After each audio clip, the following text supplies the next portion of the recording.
guys, welcome back to my channel Nayak RC. Today I am here to show you the flying procedure of Talon aircraft in the field. There are many things which comes up while you take an aircraft to the flying field and do operations. Few points I would like to discuss you with today. So let's jump into the video. Today I am here to test flight my Talon aircraft for a survey graded thing. So I bought my aircraft. Carrying the aircraft inside the back of the vehicle is one of the best and the simplest way you can carry to the field. And make sure you have a person who is sitting beside the aircraft and holding it. There are many control surfaces and many extruded points on a fixed wing aircraft which might damage in traveling. So that's the reason you have to keep a person, keep on monitoring on the aircraft. We are carrying the aircraft which is in the back seat of the vehicle. So I am going to do a small survey mission and see the performance of the aircraft. Wind is blowing from west and probably it would be like 3 or 4 meters per second. One of the important parameter when you reach on field is weather conditions as well as the wind conditions. You have to always keep an eye on the weather and the wind directions. Whenever you are planning a mission, you have to make sure that the wind direction is proper. You should not plan a mission into the headwind and tailwind. Let's say the wind is coming from north to south. You should not plan your mission so that the aircraft travels in north direction and comes back in south direction. The one thing you have to do here is plan the aircraft missions into the crosswind. Like if wind is coming from north and south, you have to do mission from east and west, or at least northeast and northwest. That gives you an important credibility because your aircraft is having battery which is always being consumed by the propulsion system, and you have to have the propulsion system to be used at the minimal conditions. So you can see a nice field over there which is away from city of Hyderabad. It is inbuilt with a Sony survey camera, and I am going to test flight this aircraft. So let's do a small survey mission and see how does this perform. We have to do some in-flight tuning as well, so let's go ahead and see how it can be. One of the important factor and feature here is you have to calibrate all your sensors which are inside the aircraft. You have to make sure that aircraft is always calibrated by the compass, accelerometer, barometer and gyroscope. These all factors help aircraft to achieve the proper flight and heading while it is flying, because it's a machine. It needs to understand what direction it is going, what heading it is maintaining and all the other factors. Aircraft is ready. I am connecting controller. Let's wait for the flight controller to stabilize itself.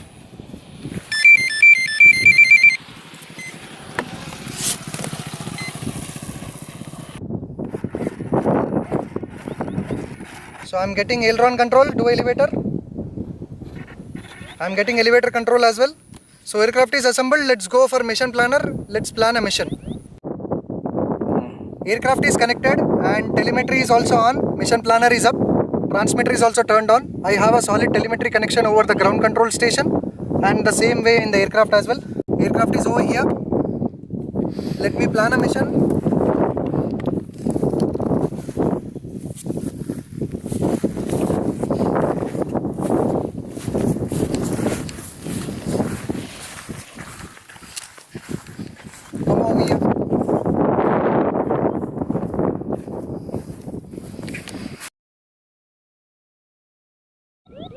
So make sure you have all the things calibrated inside your aircraft. Now you will be seeing a compass calibration in this video. Guys, we are going for compass calibration. Mohan, you ready? Ready.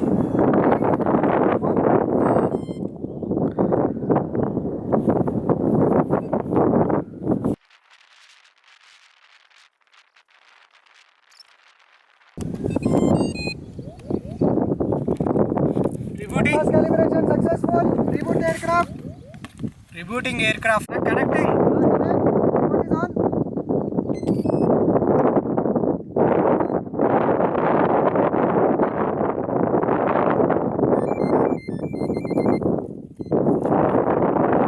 Once all your sensors are calibrated and mission is also planned according to your GSD requirements, then you have to get your aircraft ready for the first test flight. Before first test flight, there are some checks which you need to follow. So those are called as pre-flight checks. Pre-flight checks includes transmitter checks. Let's say I'm taking off my aircraft for the first time. I have to make sure that the aircraft is turned on and all the control surfaces are working. No distortions, no physical errors, no mechanical errors, no dimensional errors are there. And once I'm comfortable with that one, I will give a check with my remote controller whether it is responding properly to my given commands. All these things matter. Two other major factors here. One is mode checks and second one is the trigger check. So one aircraft is equipped with the survey graded camera and it also has different modes where it can fly. One is a manual mode, one is a stabilized mode and one is an auto mode. Auto mode is where your aircraft will take off into the air and does the mission.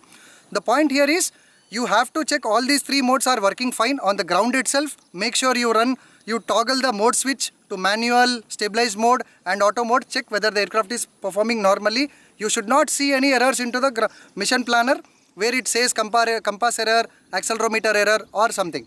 So you have to make sure this one. Once that checks are done, you have to go for a trigger check. Make sure the aircraft is holding in a position and do a ground trigger from the telemetry of the ground control station. So you will hear a camera takes a click. All the pre-flight checks complete. We have planned a 0.4 square kilometer mission. It's a survey mission and we are flying this aircraft at a 150 meter of altitude. So let's go for a launch and let's see how the mission aircraft performs. It's time to take off. There are some safety features and measures you need to take when you are going to take off an aircraft. So aircrafts are different types. One is a puller motor and there are some pusher configurations. So our Talon aircraft is a pusher configuration. So you have to make sure the person who is going to launch the Talon aircraft should wear gloves in his hands to make sure that he doesn't have any injury while he is taking off or launching the aircraft. And the pilot should be ready with the transmitter, the remote controller and have to do any minor corrections when the aircraft is taking off in a auto mode. Mohan is going to launch the aircraft by using gloves in his hand to avoid some injuries. So I am going to give a trigger, test trigger. Please point out towards me. Trigger. Okay, trigger was successful. So we are going for a launch.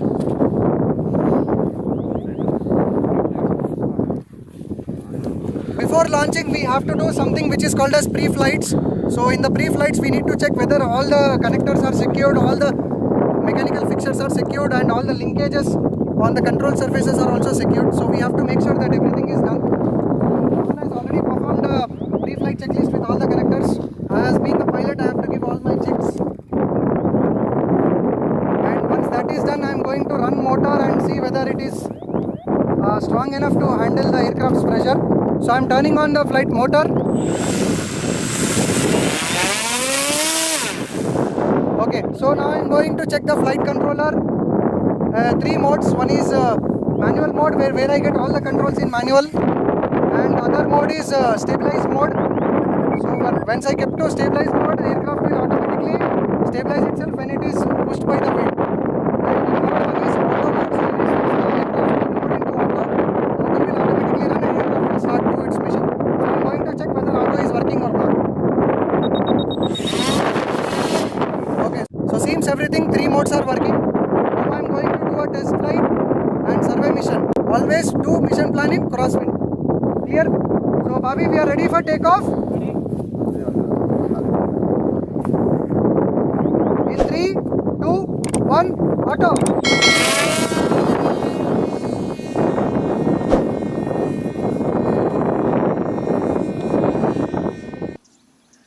Aircraft took off and it's into the air, it's touching the skis. So the next important feature and the factor comes here is monitoring the flight conditions. There are different ways to monitor. Aircraft is directly communicating to the ground control station via radio telemetry. So one person should be always stationed at the ground control station and constantly monitor the aircraft's health, altitude and heading. And mission should be planned in such a manner that aircraft is in the transmitter's range. There is a factor that transmitters are limited up to 2 kilometers and telemetries work up to 10 to 15 kilometers. So make sure when you plan your first mission, you have to keep your aircraft into the remote's range, and I suggest for that one better is do a overhead mission as you see in this next video. No RC receiver.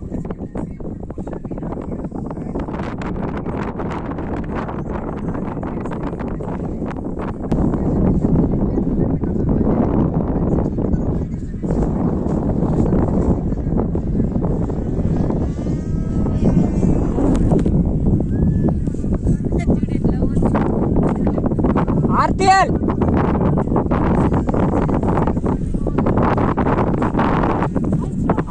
RTL. 100-meter RTL.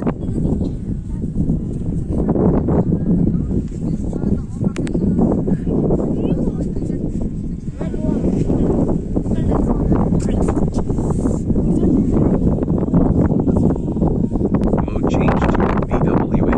FBWA confirm.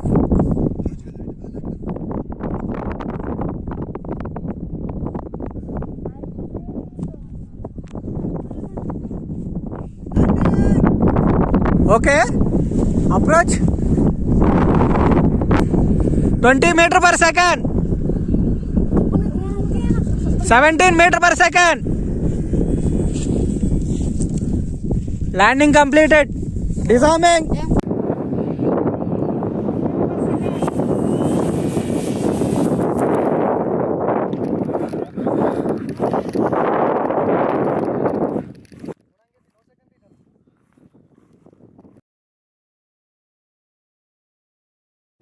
I'm going for second launch.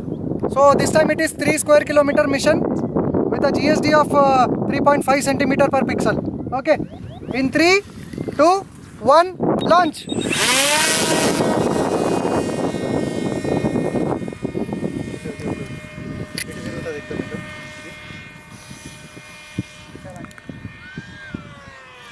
So aircraft is into mission, and from my home location it is like 2 kilometer away.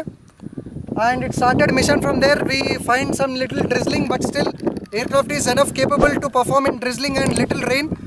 Previously we have tested aircraft for like 3 kilometers into heavy rain.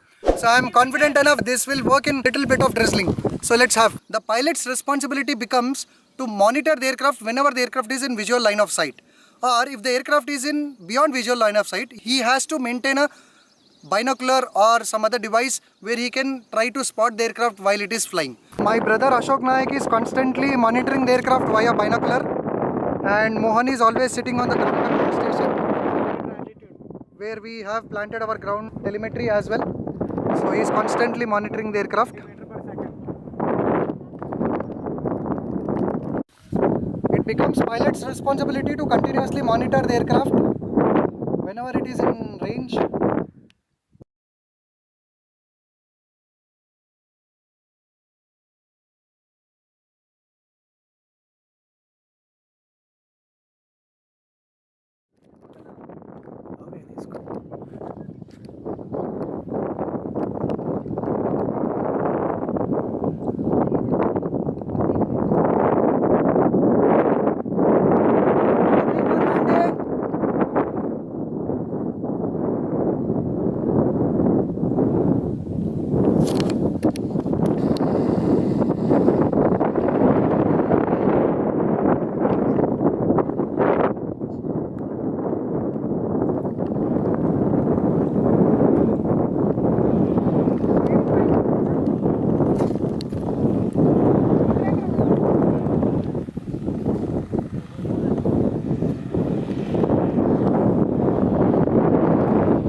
Drizzling conditions, and it is pretty safe and steady.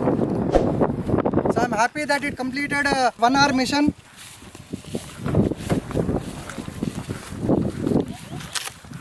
Disarming the motor. Yeah, disarm the motor.